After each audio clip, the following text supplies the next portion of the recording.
Ang dami na nalaglag oh. Ayan oh. Okay, sabihin mo kay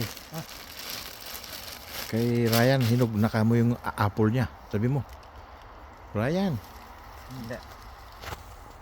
yung Ito mga sinasabi mo. Yan. yung mga apple mo. Oh, sabi mo. Ay, Ryan. Oh. Hinog na yung apple mo. Oo. Hinihintay ka ng harvestin mo. Oo nga. Ito, ayan oh. Ang lalaki na oh, Ryan oh. O ito oh, nahulog na sa Ay, sinasabi mo ito uray. nahulog na oh. Marami. Nahulog na. Ay, manguha ka na. Yung piras oh, yan oh, yan kukuhanin ko yan. Yan oh, matamis yan. Yan oh. Kainin mo, tamis niyan. Yun si Lolo Manoy nanguha na ng ninakaw na yung ano ko. Yan. Mansanas. Pear. Ay, pears pala. Ay, yung mga ano ko dun oh. Tignan mo dun oh. Kalabasa ko. Hindi pa hinog. Pwede kong balikan. Ito pare oh. Ito kunin mo. Yung bag ko Noy. Oh, ang dami oh.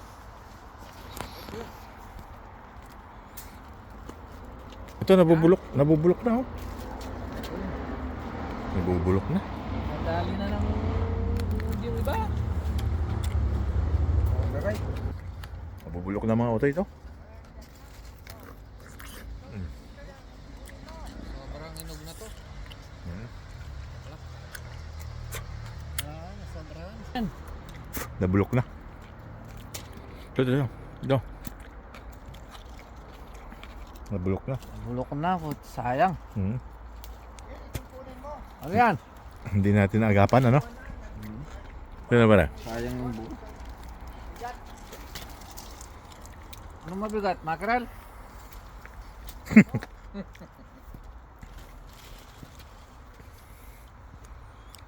So guys, andito kami ngayon sa allotment at Marami na ito din eh. yung mga apple ko ay pwede nang kunin lahat. Yung sarili ko hindi na lumaki oh. Noy? Aabutin na yan yung paggamit. Itong apple, malalaglag na, di ba? Kaya nga. Ito din ang marami. Tubos-tubusin mo na ito. Kasi, masisira na ang katawan. Ay, ang dami nga oh. Dito pre, ang dami oh. Hindi, pakuha mo nito kasi ayan oh. Lumaylay na. Oo nga. Kunin yung bag ko dun Noy. Andun yung bag ko. Ay, oh, yan, ang daming bunga oh. Pre, ito oh. Yan o. Nahitik na. Ito yung kain ko ah. Masisira. Ay, oh, yan. Sarap kaya to? Tinikman mo Lolo Manoy? Tatandaan natin to. Ito yung hukain ko. Yan. Ayan oh. Kunin mo na. Nahitik na oh. Mababali na. Wala Di na. ba hukain ko yan sa ano, Katipuno? Yun, nahit na ano na. Konti lang masyadong marami. Ha? Masyadong marami. Damihan mo. Babalik pa naman tayo. Hindi, Matamis? Matamis ko din. Matamis yan, Noy. Yung piras, matamis. Ito mami, matamis. Mangunguha rin ako. Parang bulak ang putang.